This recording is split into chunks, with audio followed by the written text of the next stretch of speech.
Have you ever wanted to watch Jurassic Park mixed with horror? Yeah, no one has. No one has. Let me get this out there first. Why? I asked myself that as I attended the film. But I watch most films and I try to go to the movies and catch everything. So it looked passable. And spoiler alert for the end answer here, it is passable. I actually enjoyed it more than I thought I would. It's not a bad film by any means. It just has nothing really going for it, and of course, it was never gonna be great. You can watch the trailer and see that. But either way, we'll dive into the list real quick here. Pros: Adam Driver was fantastic. Truly, I mean, he's just a good actor. You gotta give him credit. The movie's but he manages to give it most of his points. The other characters slash supporting casts, who cares? You're not there to see them. They barely play a role. In all honesty, even the second main character does not play a role. Um, Whatever. So props to Adam Driver. Also, I got to give the set some credit. I don't know how the hell they filmed all the stuff. It was enjoyable. Um, Also, the jump scares. So the horror aspect of the film, I jumped. I'm not gonna lie. I don't do well in scary movies anyway. And this was not a scary movie, but it's kind of a scary movie. I jumped. I jumped. I jumped quite a few times. You know it's coming, and you still jump. I found myself like counting down. I was like, okay, it's time. 5, 4. They're gonna. It's gonna be one. It's gonna be when I'm closing my eyes, and I still jumped. I jumped. They do a good job at it. I'm no fault to them. I mean, it is what it is. It's a standard formula when it comes to those jump scares and trying to make the audience react a certain way. So not bad there. Um, I really enjoyed. I will actually say I enjoyed kind of the pace of the film, the pacing of the dialogue. Um, they take it very slow and on purpose, and it's actually an enjoyable watch in that aspect.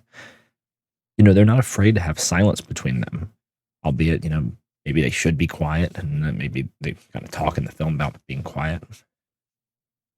But it feels good. There's no there's no dead time on screen. The silence is there for a reason. The background music and the setting, it all pieces it together pretty well. When we look at the cons, though, I mean, what is there to really expect from this film? It felt like it had no marketing. You watch the trailer and it doesn't look great. I mean, not every movie has to be a masterpiece. I get that. I don't see how this is going to make up for its budget, which probably wasn't much, but I can't imagine people are going to see it. The only people in my theater were me and my roommate, then a family behind me with a 5-year-old, and the 5-year-old shouldn't have been there. 5-year-old's going to have some nightmares because every trailer was for a horror, scary film. Whatever. But I mean, what's to expect out of this film? You're not getting much out of it. You're going there for a cheap thrill, which I guess most movies are nowadays. Um, but I consider that a con. I mean, there's nothing. This is not memorable. I will not remember this. Give me a month from now, I'll forget I've seen it. Um, Terrible name for the film. I hate it. I hate the name 65. I don't. I think that is dumb. Again, another reason I'll never remember it. Um, some of the stuff seemed kind of. I mean, obviously it's outlandish, the film, and it's not obviously fake. It's like science. It's this. I sound stupid. It's science fiction, but even some of the stuff and the interactions in the movie, I'm like, on. Most of it is not related to Adam Driver. He does a good job. It's the other characters, but it's really hard to name cons because there's not any glaring mistakes in the film. The problem is it's just not good. It's not bad.